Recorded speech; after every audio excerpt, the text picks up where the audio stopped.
Okey, ni Bos Ijan and the geng-geng Bos Ijan ni. Budak-budak gudang Bos Ijan. Bukan budak Habis Enterprise. Budak gudang Bos Ijan tengah pikul sayur. Sambil tu, macam Bos Ijan cakap, Bos Ijan and the geng memang tengah pusing satu perak. Balik nanti kita akan pusing perak pula Mantap. Sekarang ni kita dekat Pulau Bangkok. Bangkok. Dengan segmen apa? Bos Ijan nak cari acik-acik yang follow Bos Ijan. Brother-brother ke? Yes, Bos Ijan kena Bos Ijan tanya dulu, follow Bos Ijan tak?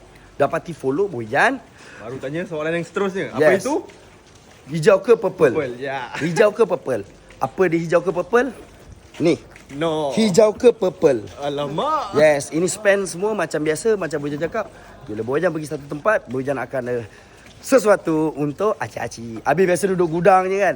Bila keluar ni memang nak menyempurnakan misi kongsi-kongsi dengan acik-acik. Cilin-cilin. Cilin-cilin. Ni alamak. Alamak. Ayo. Wah, Biasa angkat jati. Eh. biasa kat obra. Cantik pula macam ni. Uish. Muat pula saya sekarang. Jap.